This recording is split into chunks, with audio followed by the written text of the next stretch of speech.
Hello all, welcome back to our channel commerce concept building. अब कैसे हैं आप सब? आई होप आप सब एकदम अच्छे होंगे, एकदम बढ़िया होंगे। आप सबकी पढ़ाई भी काफ़ी अच्छी चल रही होगी। तो जैसे कि आप सब जानते हैं, आजकल मैं आपको पढ़ा रही हूँ होलसेलर। परसों को मैंने आपको होलसेलर का मीनिंग पढ़ाया था, कल को मैंने आपको कैरेक्टरिस्टिक्स करवाई थी होलसेलर की। आई होप आपने कल वाली क्लास देखी हो। आज मैं आपको पढ़ाने वाली हूँ functions of wholesaler. Basically 9 functions हैं। यहाँ पे मैंने सारे फंक्शंस लिख दिए हैं। पहला है आपका बाइंग एंड असेंबली, मैं आपको पढ़ के एक बार बता देती हूँ। सेकंड है आपका selling, third is grading and packaging, fourth is warehousing, fifth is transportation, sixth is financing, seventh is promotion, eighth is risk bearing and the last ninth is providing market information. I hope clearly दिख रहा हो। हाँ, तो ये total 9 functions हैं wholesaler के। ठीक है, तो मैं धीरे धीरे आपको समझाऊंगी आज से। तो आज की क्लास में जितने भी एक या दो मैं समझा पाऊंगी वो मैं करूंगी, क्योंकि फिर क्लास लेंथी हो जाती है, फिर बच्चे कमेंट करते हैं कि मैम क्लास लेंथी हो गई।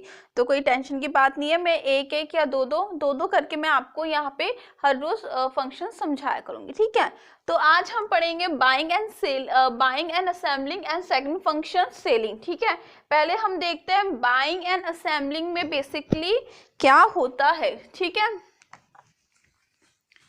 बाइंग एंड असेंबलिंग आज हम पढ़ने वाले हैं, बाइंग एंड असेंबलिंग, और सेकंड फंक्शन भी पढ़ाऊंगी मैं आज इसका आपको, जो है आपका सेलिंग। एक मिनट, आई होप आपको आवाज आ रही हो, माइक हिल गया था। एक मिनट, ये माइक निकल जाते बार बार। हाँ, बाइंग एंड असेंबलिंग देखिए, बेसिकली यहाँ पे क्या होता है, जो मैन्युफैक्चर यहाँ पे जो होलसेलर होता है, आप सबको पता है होलसेलर क्या करते हैं, मैन्युफैक्चर से गुड परचेज करते हैं। होलसेलर मैन्युफैक्चर से गुड्स परचेज करते हैं बल्क में। ठीक है, तो यहाँ पे बाइंग में बेसिकली क्या होता है, जो होलसेलर होते हैं वो यहाँ पे इनसे मैन्युफैक्चर से बाय करते हैं प्रोडक्ट को। ठीक है, और असेंबलिंग में क्या होता है, फॉर एग्जाम्पल आप होलसेलर हो कपड़ों के। ठीक है, तो आप कॉटन के सूट आप लोग बेचते हो, आप होलसेलर हो तो आप कॉटन के सूट बेचते हो। ठीक है, तो आप एक मैन्युफैक्चरर के पास गए, उसके पास दूसरी वैरायटीज थी, दूसरे मैन्युफैक्चरर के पास गए, उसके पास दूसरी वैरायटीज थी, तीसरे के पास गए, उसके पास दूसरी वैरायटीज थी।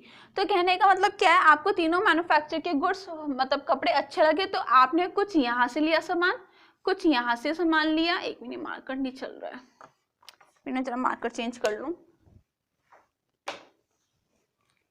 स्टार्टिंग में चलते हैं, फिर क्लास में बीच में रुक जाते हैं ये। हाँ, आपने कुछ प्रोडक्ट आपने इस मैन्युफैक्चर से लिया, कुछ प्रोडक्ट आपने इस मैन्युफैक्चर से लिया। ठीक है ना, तो कहने का मतलब ये है कि आपने सबसे थोड़ा थोड़ा सामान लिया। ठीक है, तो ये हो गया आपका बाइंग में।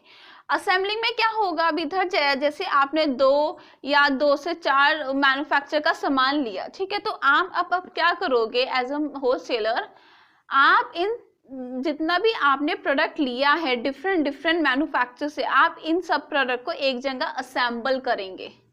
ठीक है ना, इन सबको एक जगह असेंबल करेंगे, मींस सबको इकट्ठा करेंगे, सबके अलग अलग कैटेगरीज बनाएंगे, या अपने हिसाब से जो भी आपको लगेगा उन सबको आप असेंबल करोगे एक जगह, ठीक से उनको करके रखोगे। ठीक है, कहने का मतलब ये है, क्योंकि आपने 3 या 4 मैन्युफैक्चर से प्रोडक्ट लिया है, तो उनको आपको असेंबल भी तो करना है, वरना तो आप भूल जाओगे कि मैं किसके यहाँ से क्या लेके आया था। ठीक है ना, इस वाले प्रोडक्ट में क्या खास बात है या इस वाले प्रोडक्ट में क्या खास बात है, तो सब कुछ मिक्सअप हो जाएगा।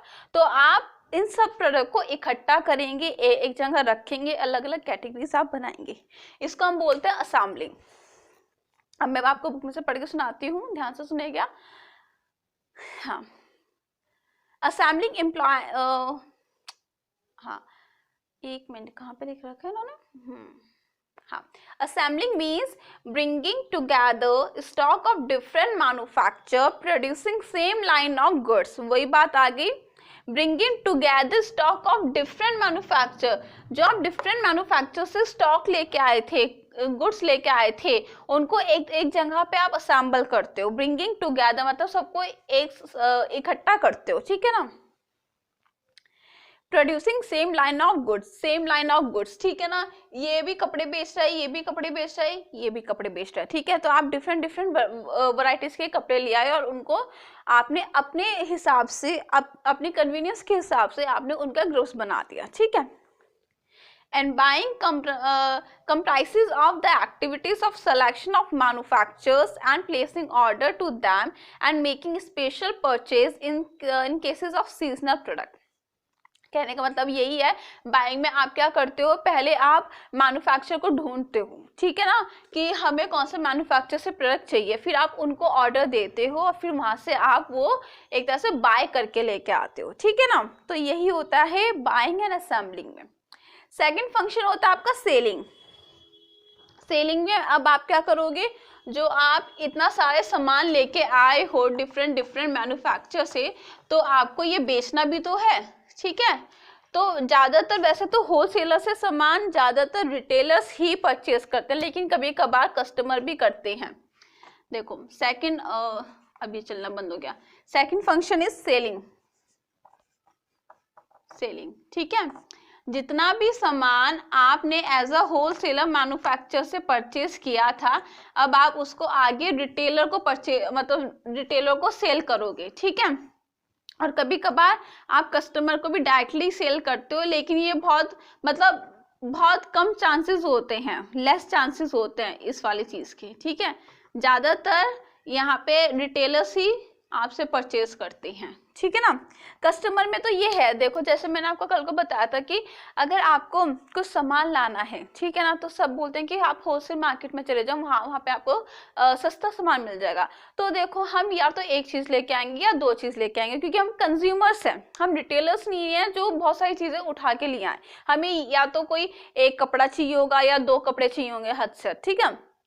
तो हम बहुत कम अप्रोच करते हैं डायरेक्टली होलसेलर को, और लोग भी तभी करते हैं जब उनको लगता है कि हमें थोड़े सस्ते में अच्छा प्रोडक्ट चाहिए, ठीक है ना।